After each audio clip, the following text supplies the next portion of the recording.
Hello, my name is Adam Freeman. This is Comic Industry Insiders Live, a weekly live show where we talk about the week's goings on in the comic book industry. We give you some behind the scenes looks into what it's like to run a business inside of comics. And I got to tell you, this week everything's a little bit up in the air. You can see I'm surrounded by boxes and I'm moving. So I am thankfully going to bring in my good friend, Mr. Brian Garside, who has 0 boxes behind him. I don't know how do you do that? How do you live in a box-free life? That's such a strange existence. If it's any consolation at all, the warehouse right now is so overrunning with boxes that I don't know that I'm ever going to be able to unbox the thing. So yeah. new set, Django from Comic Shop Assistants. Yes. Thank you, Django.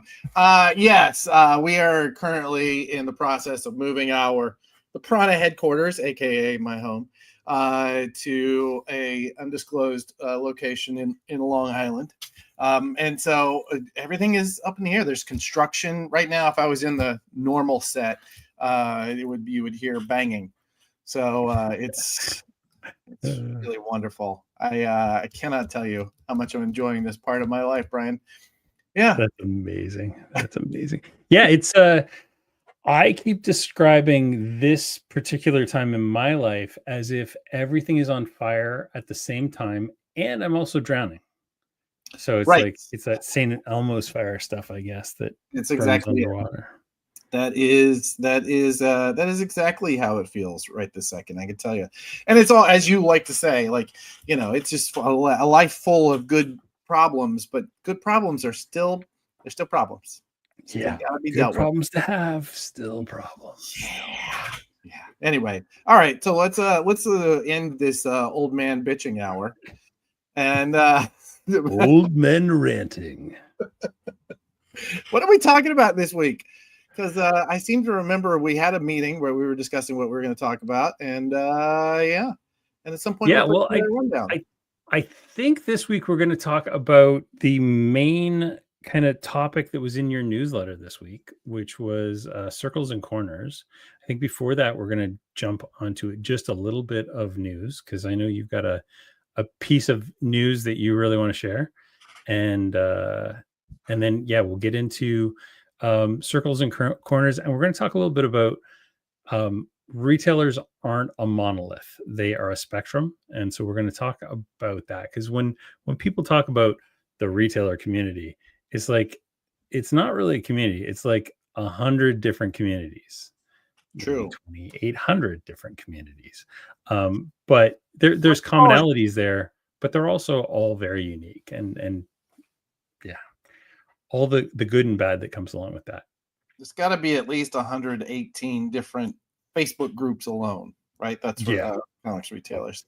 Easy, and I will say that later in this hour, we're going to reveal the details of the program that I did for Rekka Comics for this book, The Future Is.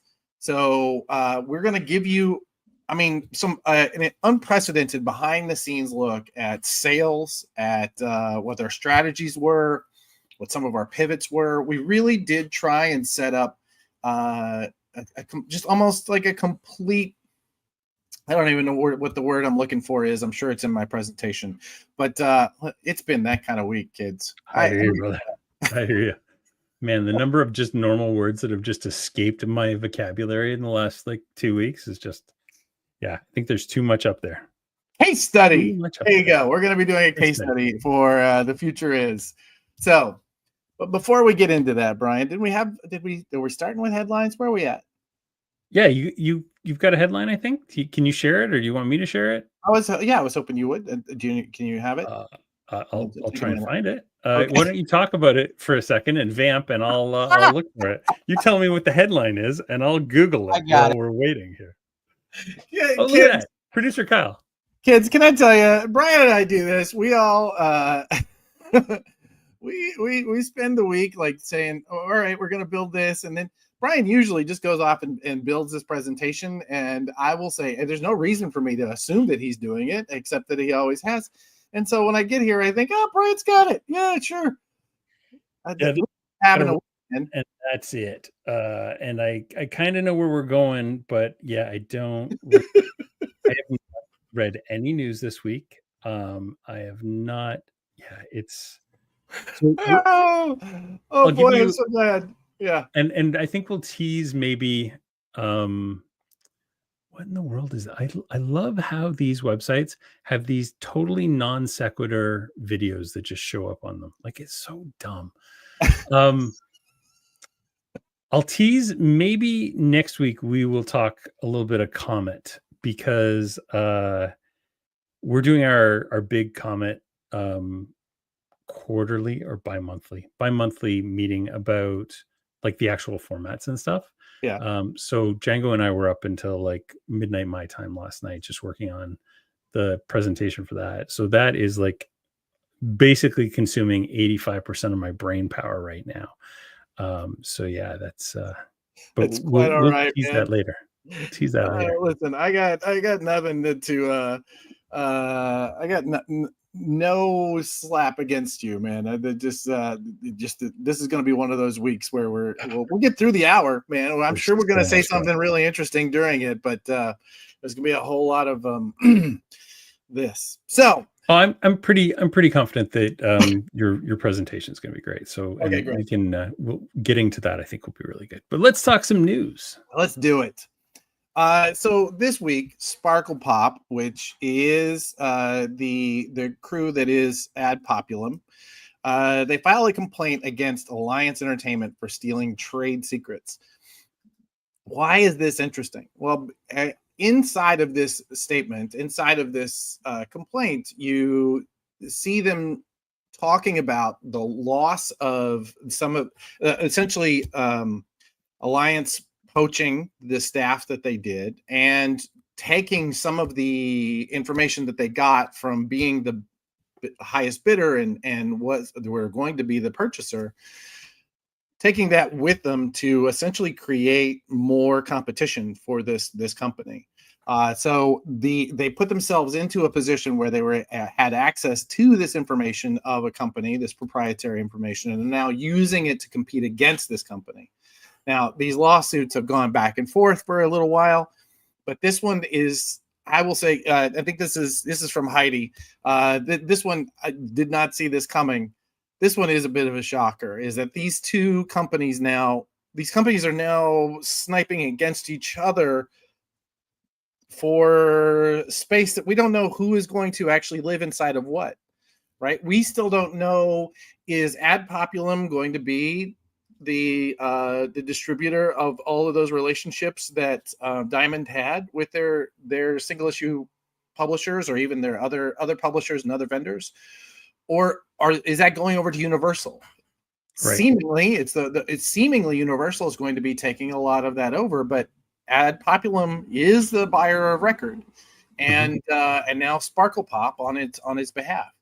So it's really fascinating to watch this play out, because man, this story just never dies. Yeah, it's crazy. I mean, this all kind of stems from let me just remove Kyle here. This kind of stems from the story from, I guess, is that 8 days ago? So a week ago? Yeah. I think we reported on this last week, actually, I believe. Yeah. Yeah. So Alliance hired 7 people from Diamond, which included VP of Sales Mike Schimmel, Ryan Sheckett, VP of Purchasing. So building a team, you can see like product manager, buyer.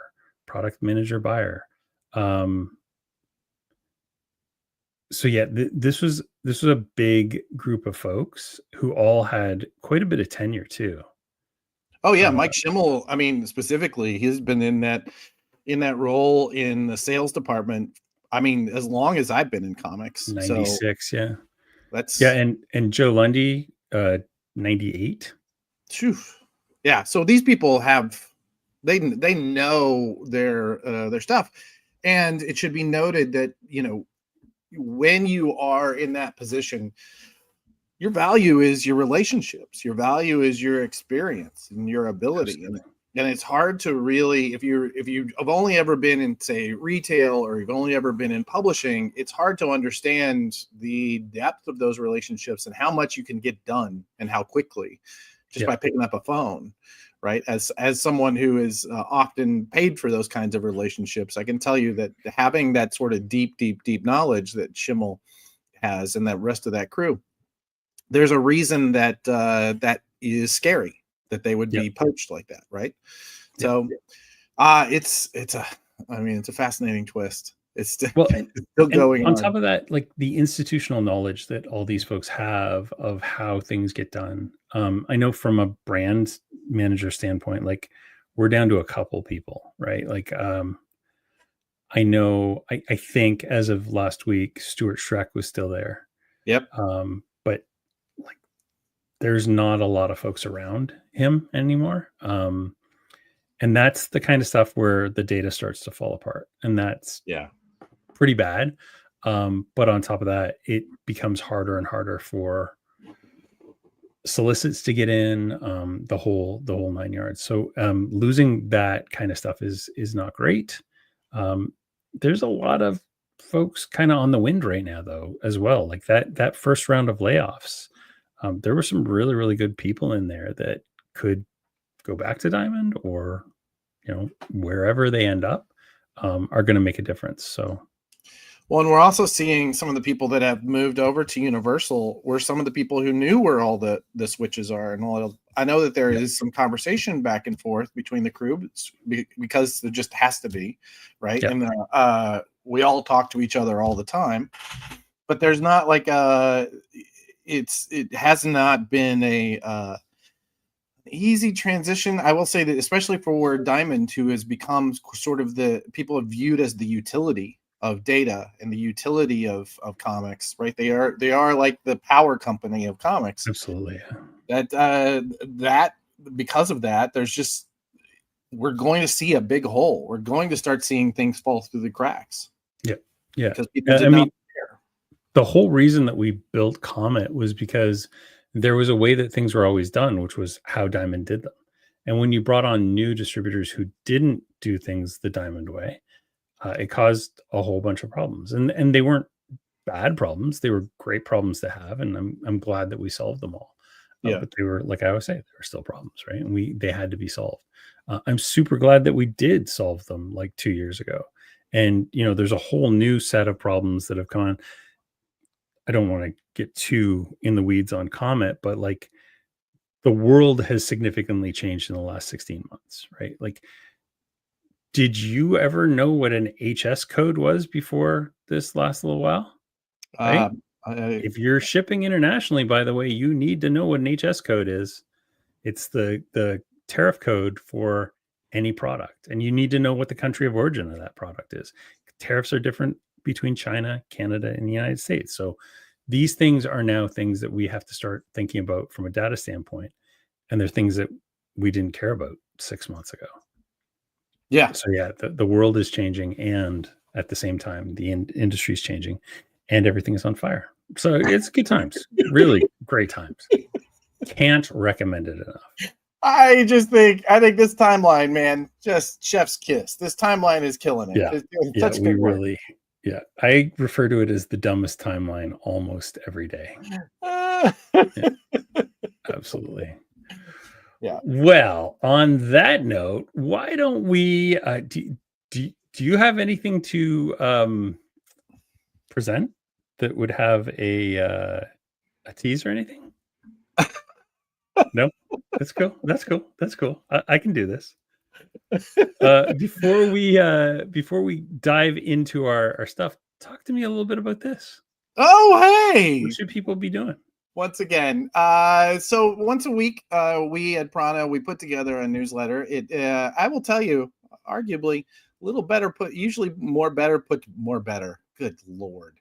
It's usually a little better put it together than today's show. Our newsletter goes out to to industry professionals of all kinds inside the comics industry. We give a rundown of all of the big stories of the week.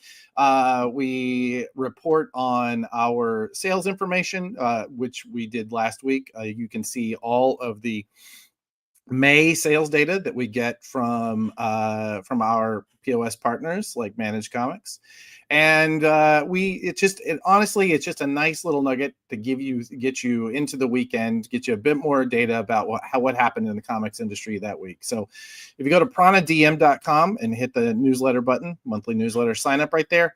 Yeah. Thank you, Django. It's mine too, buddy. It's mine too. Listen, if you are around, you should definitely jump in, because this is going to be one of those shows. It's going to be a kind of an Ask Me Anything. This thing, the wheels are falling off of this wagon, baby. I think anyway, the wheels are fine. I think you're over focusing on the wheels, and when you think focus so? on the wheels as much as you are, they're going to fall off. You just gotta. Namaste, baby. You gotta just sign up. We'll get you there. I agree with Tommy. This needs more apple juice. We need a little Murphy's. I'll see if I can hook us up with a Murphy's ad before the end of this episode. Oh, where's my ukulele? Okay. All right. Do we want to talk the circles? Let's talk about circles. Talk the circles. All right. So the circles. This came. I'm actually getting warm. This is what I'm talking about.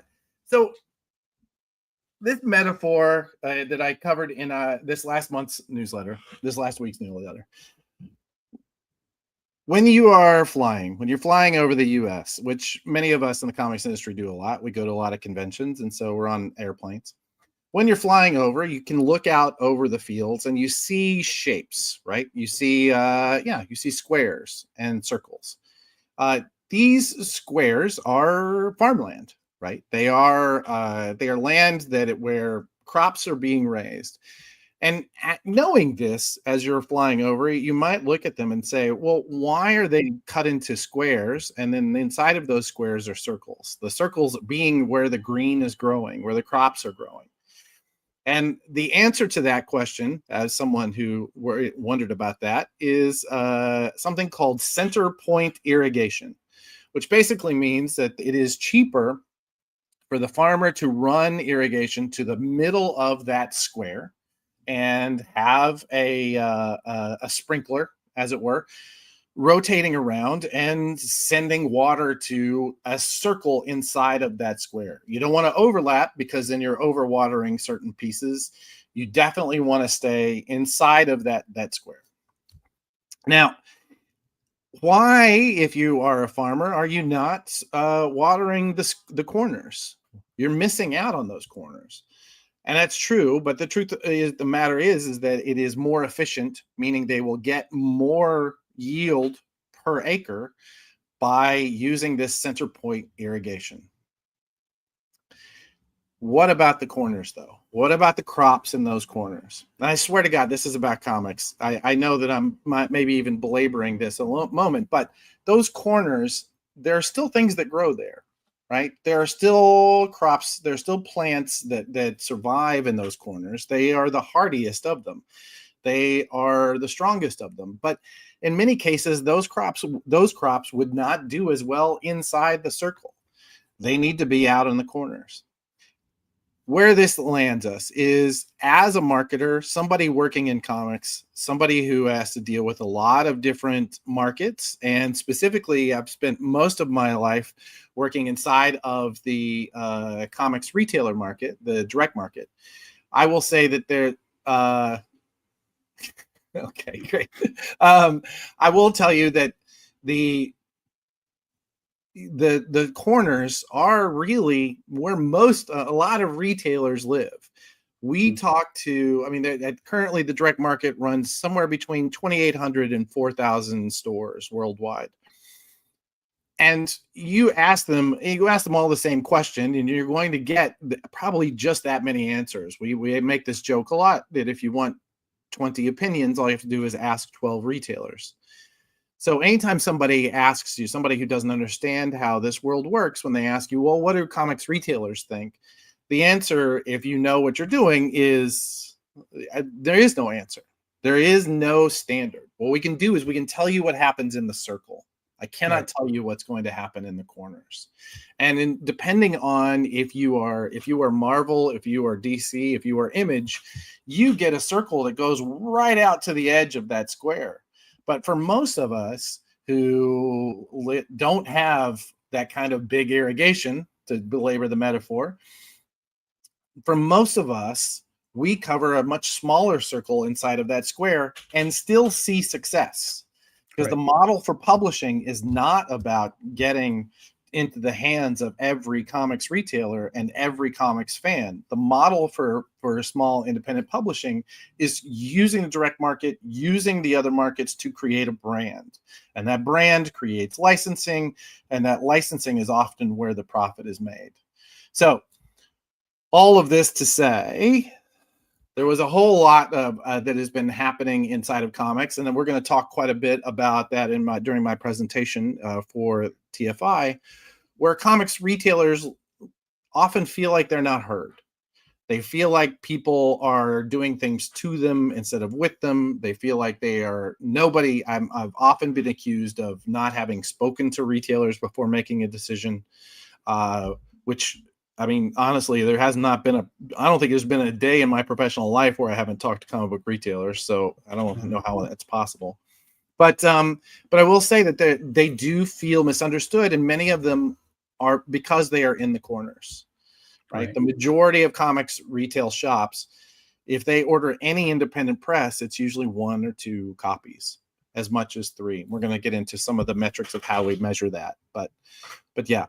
It was that conversation that brought this along. Yeah, absolutely. Do we want to talk to a retailer who I know is in that circle? Sure. I think we can bring in my friend and yours, Django Boren. Oh, hey guys! To drop in. Hey, fellas! I get to be on my favorite episode of this podcast. Oh man! Look at you! Thank you, buddy. Thank you. I hope you can put some wheels on this wagon. No, that's not. That is not what I'm here for, Adam. This thing is yeah, Django is decidedly anti-wheel. I'm gonna take the front wheels and put them on the back here. Yeah, that's how he rolls. So when you does this metaphor ring for you at all? I really like this metaphor. I saw you posted something about this on social media earlier this week, Adam, and without really reading any more than just the description of why we have circles instead of squares. The thing it made me think of is how when someone who doesn't understand all the nuance of a process or an industry looks at it, it doesn't make sense, right? And for me, the thing I thought of without reading past the first paragraph was how angry it makes us that we get tons of different boxes from Penguin, or like there's a handful of distribution things that retailers are mystified by and angry about, but my guess is that there's a really good reason. They're not dumb. They're shipping a bunch of boxes because it's cheaper than trying to consolidate them. And just kind of stepping back and realizing that the people who are experts in their area are probably doing the smart thing for a reason, even if it doesn't look smart to you from the outside. That was where my brain went when you use that metaphor. It's very true, and I think that's part of what we're hoping to address this week, especially in the case study that we're going to do for TFI. Is we had a promotion that we had in place that didn't quite work the way we thought it was going to. We had a logistical issue that definitely didn't work the way we thought it was going to, and we pivoted. But that pivot may had some people feeling like they were ignored or they were put upon, right? Yeah. And I think you're right. I think one of the reasons that I love doing Comic Industry Insiders, and one of the reasons I love doing the live show, is that we get a chance to demystify that, right? We get a chance to ask why. Yeah. And you don't always get a chance to ask why. And honestly, sometimes it's just none of your business why. Yeah. Right. I mean, that's the real, I mean, it's a difficult piece to hear. It just wasn't for you. Yeah. Yeah. Trust Right. me, I'm doing what I need to do. Yeah, exactly. There was a good reason for this. I didn't just do it to torture you. Right. I didn't think about you at all. Well, that's probably meaner than you'd ever want to admit. But And the other part about the corners is that very similar to that, like not everything is going to be for those folks in the corners. And that's okay. Right. Like we as a society have developed this weird obsession that everything has to be for everybody all the time. And if it's not, a fatwa on both your houses. It's perfectly okay for Ultimate X-Men to exist. I have absolutely zero interest in Ultimate X-Men by Peach Momoko, but I am so incredibly glad that it exists.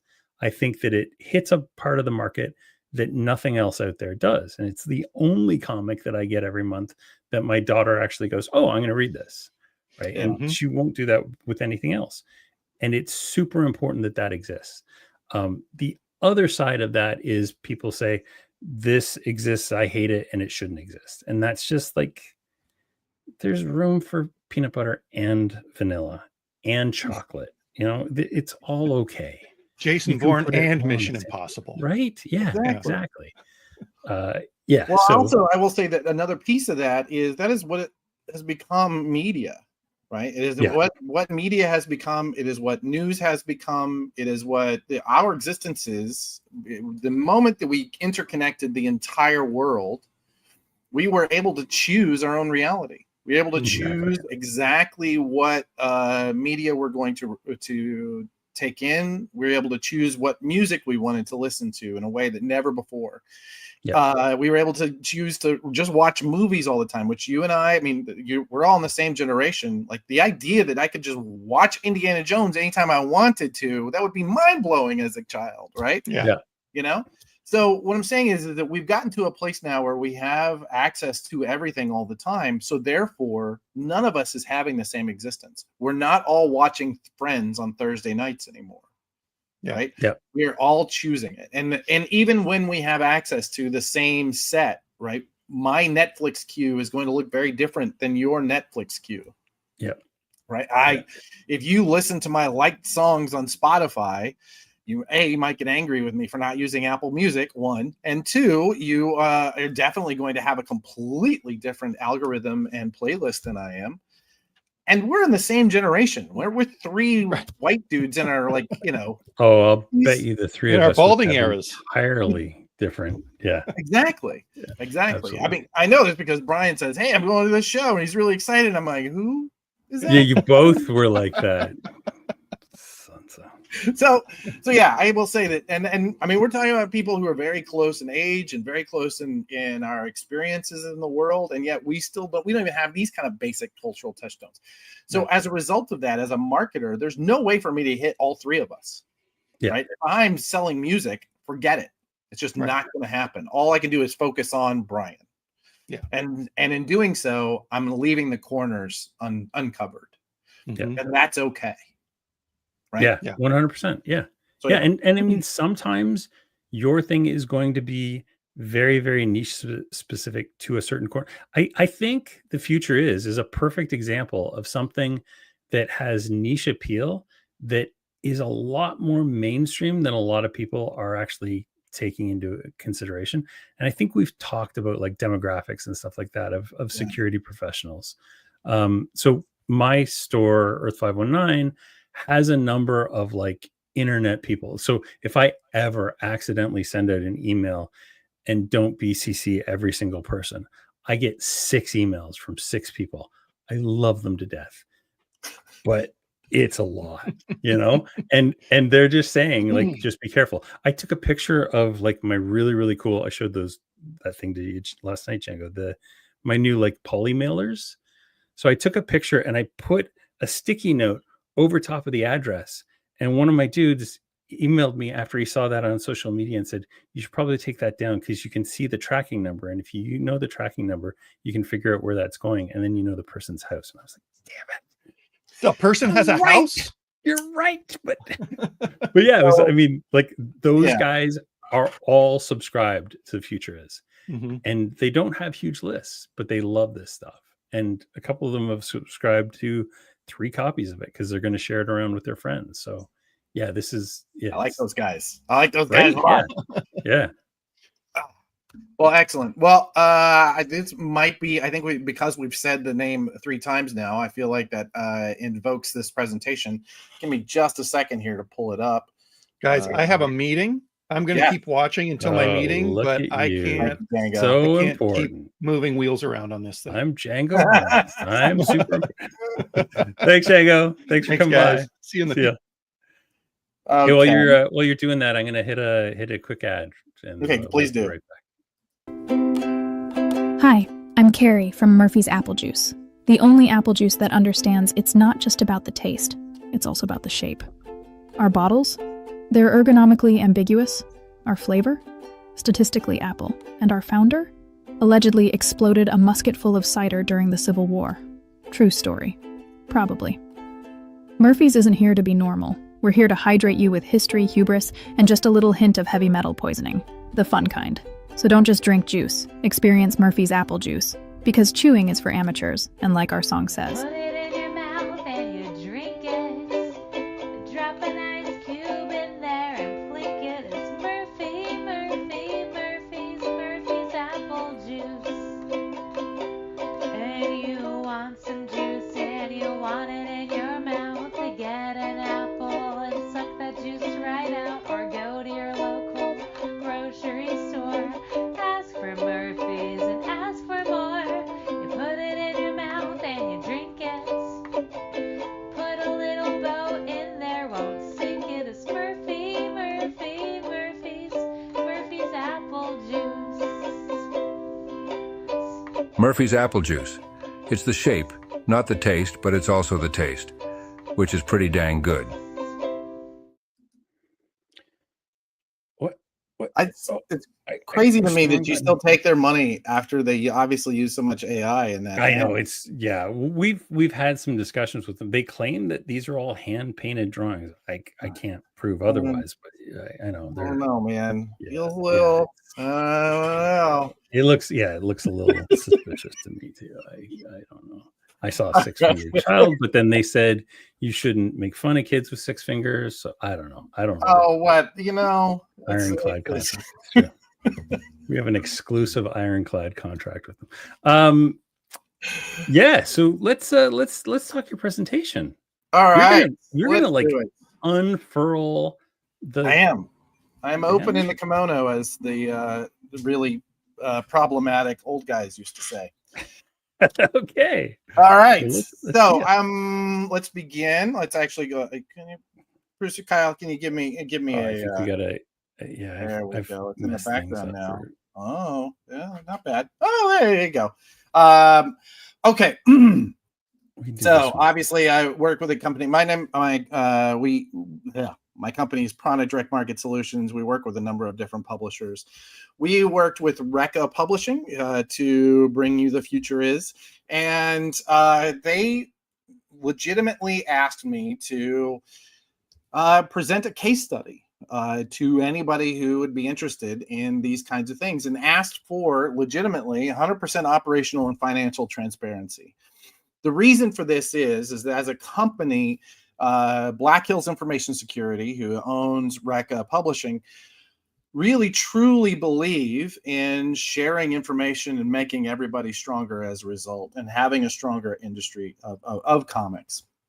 It is called Recca Comics, and it is pronounced just that way. We are distributed through Lunar Distribution. You can order now if you have a Lunar account. And if you're a comics retailer and you don't have a Lunar account, let's have you on the show. I'd love to hear why. That's a really I interesting don't know idea. what in the world you're selling at this point if you don't have a Lunar account. I don't know how you're even keeping the doors open. Founded by John Strand, the owner of Black Hills Information Security. They do penetration testing for Fortune 100 and world government. Fortune 100 companies and world governments, among many, many others. Penetration testing is where you go in and look at the security of an organization and say, how do we find the holes in there, and legitimately break into buildings. There's this really crazy story where John Strand broke into a government facility. It's incredible. They created Backdoors and Breaches, this collectible card game that teaches how cybersecurity works, and they train 10,000 plus professionals every year through their Pay What You Can site that allows you to learn all of the skills that you need in order to be a cybersecurity professional. They have over 100,000 community members on their mailing list. They have conferences, hacker conferences in Deadwood, South Dakota. Super fun. Recommend it. Denver, Colorado, Washington, D.C. On YouTube, they're looking at almost 66,000 subscribers, 123,000 followers on LinkedIn. We began working on this in February 2023 for Rekka Comics, and the mission was to bring cybersecurity to comics and comics to cybersecurity, and we legitimately tried to do both. Now, the reason all this started was this man right here on the left, Mr. Jason Blanchard. He and his partner Aaron Holland had a place called A Comic Shop in Florida. Aaron, congratulations on opening Ultimate Comics down in Florida. Really looking forward to seeing it someday. Anyway, around 2009, I met these guys at I think it was a Diamond Summit, and they were presenting on why you should use social media to promote your comic shop. And I thought they were full of shit until I listened to the promotion and went, oh yeah, I guess they are right. So John Strand, the owner of this company that now employs Jason to market their stuff, his two rules for Rekka Comics were we have to make great comics and the reader is the hero of the story. Now, we do that through a number of things. We're going to cover those in just a minute. Early experiments, though, they started doing these prompt zines where they would essentially, like any good zine, give you a whole bunch of information and then little comics that they put inside of them. And then later they did Bear versus Bear, which is this cartoony zine thing that has a red bear versus a blue bear, because they have red teams, which are trying to penetrate, and blue teams, which are trying to secure your information. Bear versus Bear was done by Joe Keating and Rob Guillory of Chew fame. And then later, as we came in, we did a Kickstarter with them that was incredibly successful. We raised $72,000, which is unlikely for an independent comics publisher. But we were able to do that because of this incredibly deep well of cybersecurity professionals who were supporting this project. So here comes the future is. Now, we do call it the future is. These asterisks down at the bottom are essentially evocative of like the security of a password. So the idea is you have to uncover what the future is in that particular story. And each one of them has a little, what's called a CTF. We'll get into that in just a moment to tell you what those asterisks mean inside of that story. And our goal always was to say, this is someone's first comic. This is actually a slide from a presentation that we gave to comic book retailers. Excuse the Brooklyn sirens. Back at Comics Pro in March. And we said these were the claims that we made, and we absolutely backed them up. We will keep it in stock, and you'll get into how we got to that. We also had an incredible roster of cover artists that were continuing to grow. I cannot wait to show you the Paul Pope cover. It fucking rocks. Anyway, we did a whole bunch of marketing, including these posters and bundles of this guide to keeping cyber safe, essentially flyer that we sent out to the top 1,000 accounts. We also sent, well, we'll get into that in just a minute. And we did a bunch of tech-focused podcasts, a bunch of comics-focused podcasts. We got on every site we could think of. And we did a signing tour. Once again, we're going to get into that as well. Now, back to the CTFs. Each one of our books has what is called a Capture the Flag challenge. The Capture the Flag challenge is just a code. And in this particular instance, it's this string of numbers and punctuation that if you decode it, will tell you what the future is and give you access to this cumulative leaderboard where every time you crack one of these challenges, we give you that, give you points on that board. every time you see a character inside of this title doing some sort of hack or some sort of workaround, we give you a link that allows you to do that hack and get points on the leaderboard. And many of these are done in a way that allow people who are very basic, just barely know how to use a computer to begin to understand how these things work, which is how you learn cybersecurity. So we present this at Comics Pro, and we get all of this amazing feedback. We get some really great write-ups. Bleeding Cool said it was the best presentation that he ever saw. I mean, we had an amazing turnout. And then we got the initial orders back, and it was 500 copies. Now, it should be noted that this is 500 copies of a first issue that was $13.37, Right. which in hacker speak spells out leet. Leet. Right? Yes. So those 500 copies, that was not, honestly, that's about comparable to a trade paperback launch from an independent publisher, and which is really what this was. So here's what I want to take a moment to talk about the difference between ongoing promotion and what I'm calling the diminishing tail. Most, especially independent releases, and that includes most of Image Comics releases that are new titles, they all begin with this spike up front. Maybe an actual successful title is probably going to have somewhere in the neighborhood of 20 to 40,000 copies. And then we'll do what we call attrition, meaning it will drop off usually very rapidly after the first issue with a lot of different covers. And it will then trail off throughout the series. That's why there's so many miniseries instead of ongoings now. Because of that diminishing, we never see an increase. So therefore, at some point you have to cut it off. So you might as well have a miniseries where it just cuts off naturally. We, however, are doing something called ongoing promotion, meaning we only put one cover on each title. Well, maybe a little bit of shift in that, but we really only put the art of one cover on each title, and we really put a lot of effort into issue one, but not all of our effort.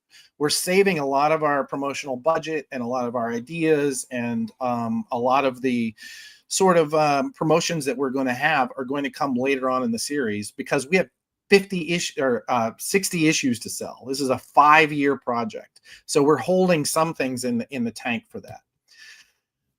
That led us to the FOC. So these are the actual numbers that we saw when we went to final order cutoff. 3,441 copies of a $13.37 issue. That is remarkable. Inside of especially independent comics, that is definitely a success. 583 accounts. That's actually what you need in order to be successful in comics. You don't need the 4,000 stores out there. In fact, you're never going to get them. Your best bet is always 20%, right? The 80%, 80-20 rule means that 80% of your efforts are going to come from 20% of your accounts. So, Brian, feel free to interject. I can't see the screen right now, so if anytime you feel free, but otherwise I'm gonna keep going because I've got. No, this makes me feel really good about my orders, because I think I ordered originally 10 copies, and then I added, I want to say 9 extras at the last minute. So, and they've sold. Yeah, I sold out of my initial 10, and then I've pre-sold 3 copies of the extra 9, and I want to have this around for like 6 months to a year, right? Like, and I've done equal numbers of 2 and 3 now, so I want to have the same number of things around, because I know long term, like I said, like I'm making a tech play, and I think I'll sell this stuff forever. Well, I think so. You talking about that leads me to 2 other pieces of data that are on the screen. So we look at the 2 averages of any given title, and you're going to see the median. You're going to see that repeat throughout this as we go. The mean is just an average. The thing that we think of when we think of an average number, you take the total number and you divide it by the entries, and you get the average. So in this case, 4.2 on initial order, 5.9 on final order cutoff. these, not surprising, those things go, but that's a really strong number. That means that, we had some increases, and the average store that ordered them is ordering about 6 copies. The median is, we took all 583 copies and we looked at number 290. 290 or 292 is the middle of that grouping, meaning that in the if you sort it, the 292nd copy was 3 copies, and I will say the majority of them are 3. The median, it is very common for publishers to have a median number like that. Usually, especially independent publishers, your median copy is often 1, right? So we had to create a print order based on this number. What do you print? And I will say that I have this old adage that I work with in printing. The cheapest decision to make when you're printing is when to turn the printer off. Meaning that the most expensive one is when to turn it on. The first copy costs tens of thousands of dollars. The second copy costs 50 cents, maybe $1 in the case, right? So you still have to do that math. Everything averages out in the end, and you're going to get a lot better. Your value gets a lot better as you print even further out, because those setup costs are averaged out. So here's what we decided to do. We created a first printing, $13.37. We printed 10,000 copies. And we did this because we knew we wanted to send 1 copy for free to the top 1,000 stores, so that they would all get it, whether they ordered it or not. Everybody would get a copy. Then we did what we called the 404 printing. Now, this would have been in a place that normally you would think of as a second printing, but we printed these at the same time, which is actually pretty common for second printings. And this one, tell people that's a secret. I know, I'm sorry. The but we made it $4.04. The reason for this is, we had a few ideas, but basically we wanted to keep this thing in reserve. We knew we were going to need something. We knew we were going to need an idea, some way to get energy, especially 3 or 4 months in, and this is where we landed. Right. So, plus, I mean, outside of this, and I hope this isn't. These guys are InfoSec people who are going to have a ton of people who don't go into comic shops, correct, who will eventually see this stuff too, right? So having extra copies means exactly conventions and things. Right. We printed all of these knowing that they are, we're going to be promoting at their hacker fests and all of the other places that they go. We went on a tour and we gave away a lot of copies at hacking events, all of which is going to push people into stores, because we're not selling issues 2, 3, and 4 in our web store. Those are only available in comic shops. So the whole point is to push people to comic shops. Yep. So that's why we had 20,000 copies, even though we only had orders for 3,000, right? 3,400. Right. So that leads us then, because we were keeping the window between issue 1 and issue 2 very close to encourage all these brand new buyers to go into comic shops, we had to have an FOC we had to place a print order for number 2 before we had an FOC. So we had to decide, how many of these are we going to print? We already knew how many number 1 had sold, so we needed just to get enough to at least to cover that group. So we said 3,000 copies. We're going to see 13% attrition. That's not uncommon. That feels pretty good. So we'll go ahead and commit to that right now. That was on May 7th. Then on May 14th through the 19th, the 5 of us here in this circle, we all got into a van and we drove literally across country. We started off in Baltimore and worked our way down, stopped at 5 different shops. We had signings of various sizes, including this one at Third Eye, where the line literally went out the door and outside. Mostly many people who were just comics fans who had heard about it, but there was a ton of cybersecurity professionals who showed up. Annapolis, Maryland has, let's just say, a really strong cybersecurity Nice. crew in that area because of Washington, D.C. So we signed a bunch of books. We had a hacker conference where we gave away books in Tampa, University of Florida. It was something called B-Sides. And then we did a concert. We actually had an original soundtrack, and we did a concert for after our last signing of that day. So it was an amazing event. I cannot recommend it enough. Can I pull you off your script for a second? So issue 2, you FOC'd it, I think it was like 2 or 3 weeks ago. Yeah. Is that right? 527. That's what the slide. Yeah. So that was it was originally supposed to come out, I think, that week or the week before, number 1. Originally, let's see. I think, well, we're going to get into what happened with number 1. Okay. But yeah, it was originally supposed to be on 528, I believe. Yeah. Okay. 528. That's right. Yeah. So this was right before that release day. We finally got our FOC numbers in for issue 2, and 2866 copies with 603 accounts. This is an increase in the number of accounts that are ordering, which says we're doing something right on the promotion. You rarely see this. Mhm. Now, it's not uncommon to see a drop, but we rarely see a drop this low. We thought we were going to see maybe a 13%. I think it's ended up being like 17%. I need to do that math. I didn't put it on this slide. But we saw a very small drop from issue 1 to issue 2, which is, while it was our plan, incredibly uncommon. So we had a problem in that we had 3,000 copies printed and almost 2,900 sold, which meant that we weren't going to have enough for our comps. We weren't going to have enough for overages and damages. We had to go back to print. So we announced the recompiled edition. This was our second printing. We rushed it to press, and we did this kind of really cheeky press release where it basically said, yeah, I know people usually say something sells out and they're going back to print. Really, they're just pulling these things out of the warehouse, which is what we were doing with issue 1. We were planning on it anyway. But we actually have to go back to print. So we're soliciting is going to be on sale with number 3. So we make this announcement. The next day, release day, issue 1, coming out into stores, gonna be a big deal, gonna be a celebration. We're gonna be doing this for a little while. And I get this text from a retailer.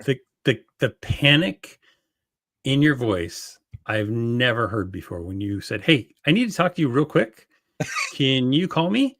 And do you know if your lunar order is there yet? And I was like, lunar order's not there. I will call you. Yeah. I should know that I'm playing a little fast and loose for the narrative on this timeline. But yes, this was a week before it was supposed to be in. There was a Canadian store that sent me this. I think you might be able to make out his name, make out his user image, but I won't say his name. Anyway, he said, is this a stunt? Because I spent a lot of money on this. Yeah, anyway, I'm going to try and go a little faster here. So then issue 1 shipped. What we found out when dealing with Lunar was we did not know what people had received. They had randomly shipped the first issue with the 404 printing. Now, we knew that the top 1,000 were getting $13.37. We did not know if they were getting the second printing or not because it was randomly shipped. So we now had 2 different versions out, a $13.37 version and a $4.04 version. After a lot of debate, we put together this press release that we called Find the 404. We played this off as this was something intentional. We put both of these out into the market. Why did we do that? Why didn't we just come clean? I'll get into that in just a minute, but I want to talk about how we handled this. So we sent out the press release. We called our top 50 stores, almost got them all on the line to explain the real about what happened. And all of the stores that we posted on message boards, including one for the FOC group, which is a very common retailer space inside of Facebook. We basically said, hey, set up a time to have a conversation about this, and we'll give you the real.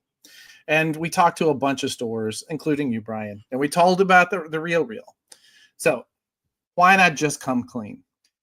Mistakes happen. In this particular instance, we because we did 2 different printings and it was not a second printing because we didn't know if we were going to be revealing it as a second printing, we had to play fast and loose with some of the metadata, which, Brian, I know that you're probably enjoying that part. No, I'm not even going to say I told you so. I'm not going to say it. But in this particular instance, we did do everything right. However, because it was outside of the standard operating procedure of the metadata, somebody flipped some UPCs, and mistakes happen. Sometimes somebody in either the printer or the distributor, we're not saying who, we know, but we're not saying who. Why? Because this person was an employee and they made a mistake. And also, that's okay. It's none of your business. It's none of your business. Like, yeah, exactly. Up, none of your business. It was our business. Yeah, exactly. And because of the free books, so what we decided to do was that first week, whether you got the 404 version or you got the $13.37 version, we were comping the entire thing, meaning all of that inventory was now free. Yep. And because all 7 of the first issues are returnable, when you did get your actual order the week after, it was now returnable. So as a result of that, there really is nothing gained by the retailers and the industry at large knowing who made the mistake. No one got more because of that. Right. So we felt like we had made the generous offering. We wanted to make sure that we at least covered that mistake because of the metadata issue.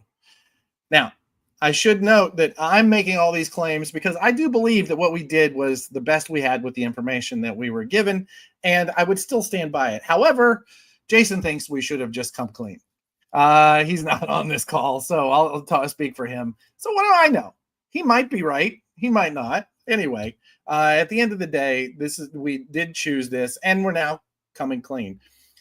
Now, would we have come clean without this next thing? I don't know, because we had this. It seemed to be working. Most people just either didn't care or didn't notice. But then I got this text from Rich Johnson, the leader of Bleeding Cool, asking what the hell happened.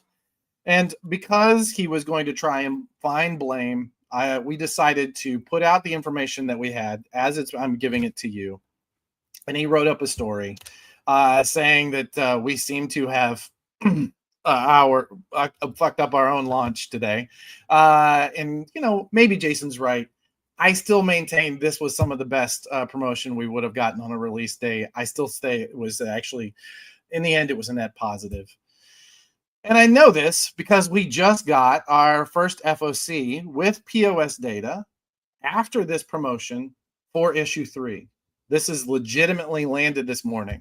So the final order cutoff was actually we got this today. This data today. When was the cutoff? I guess it was last week. Midnight last night. That's right. For this one. 2,432 copies from 602 accounts. We lost 1 account.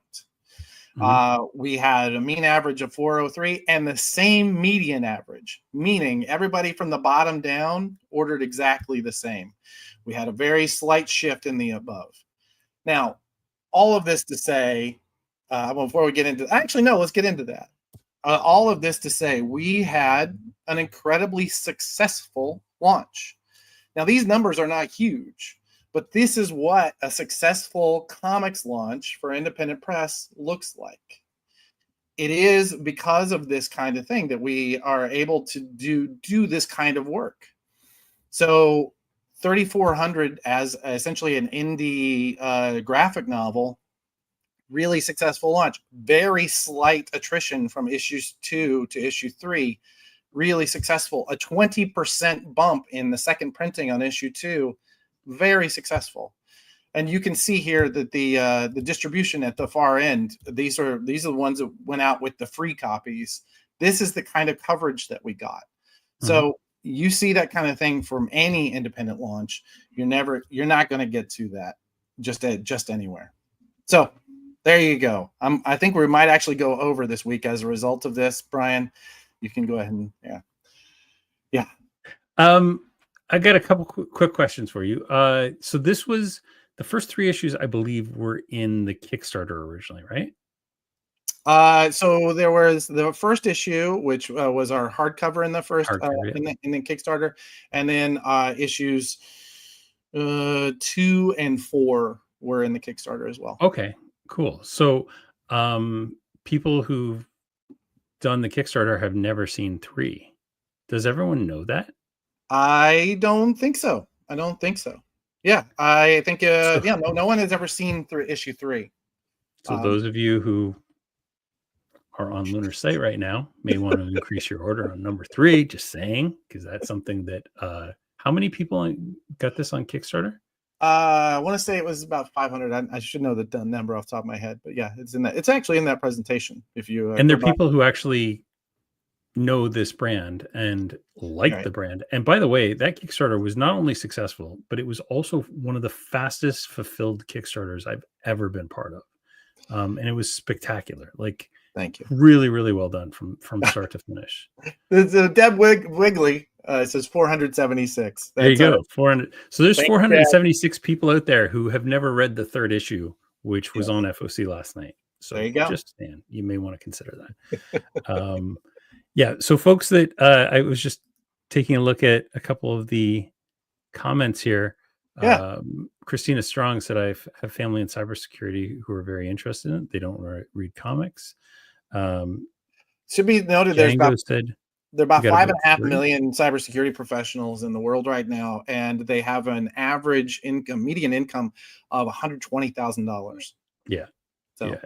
And yeah, they're the ones that are making all the money right now. exactly. Django also said, returnable from someone we like with long tail potential for people who don't come into our shop all the time. Easy decision. Thank you, buddy. There were some of us who got them after Comics Pro, after seeing it. Yep. So yeah, it's yeah. I think it's a great story, amazing success story. I'm totally excited to see where it goes from here. I was so big on it right from the beginning that I sponsored an ad at Comics Pro. There was a Bink. It was for Bink, right? Yeah. The auction, the charity auction. Got into a bidding war with someone that I regretted immediately because it cost me $1.40 for every dollar, but that's fine. So you'll see this in the ad. Cute little subscribotrons. There he is. If you were to QR code that and submit that, I'm just saying Craig may have to draw pictures. So I'll just leave that on there for a couple seconds because he's hand drawing every single subscribotron request that he gets. That's really hand funny. drawing it. So and there's a little CTF at the bottom, and you caused a little disruption in our Discord. Did it? Oh yeah, that's awesome. I get points for this. That's awesome. Yeah. So I just did a little, very simple cipher here that if people figure it out and they email me, I'll make Craig draw another subscriber. Yeah. Anyway, this has been fun, and I will tell you, this is a little nerve-wracking. I've been at this business now for 30 years. I have never done this sort of reveal, this sort of data reveal. So I'm really curious to see how people respond. And as independent publishers, as retailers, and just as aficionados of the comics industry, if you are getting anything out of this, let us know. Because I am willing to do this again as we go along. I'm willing to come back and fill in some of the gaps that I'm sure will open up. But our goal here is to not only create community, not only create comics for comics fans, and bring cybersecurity and folks into your shops and create new lifelong fans there. But it's really also to kind of bring everyone up along with us. So if you are getting anything out of this, please say so in the comments, because we do read the comments afterwards. They're going to be live from now on. And I'm really thrilled to hear if you got anything from our little reveal here. So yeah, absolutely. That was super fun. I love seeing those numbers. I like finding out that I'm a bigger fish than I think I am.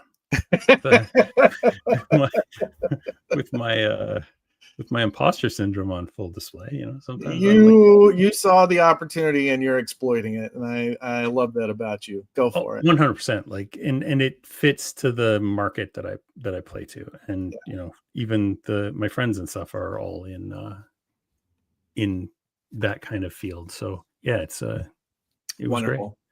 Awesome. Yeah. Well, we're actually over time. Is there anything else we didn't cover? No, I think I the wheels didn't even fall off. I don't know, buddy. I thought it was pretty solid. I'm always our harshest critic. I don't know what to tell you. But yeah, listen, thank you all. Thank you all for tuning in. Thank you all for, especially those of you who commented. Thanks to Brian. Thank you to Rekka. I want to say just a moment, Deb, I know that you're watching. Jason, I'm sure you're going to be watching this later. Joe Keating, who is our editor. Megan, who is also commenting right this second, who is doing an amazing job on this project. I mean, I will say thank you to them, because this kind of reveal is not a small thing, and they really genuinely comes from a place of generosity. So I want to say thank you. And to you, Brian. Thanks, buddy. Hey, glad to be here. Glad to be here. Awesome. Well, let's close this out. What do you say? That sounds good to me. All right. Thank you, everyone. And as Adam always says, namaste, y'all. There we go.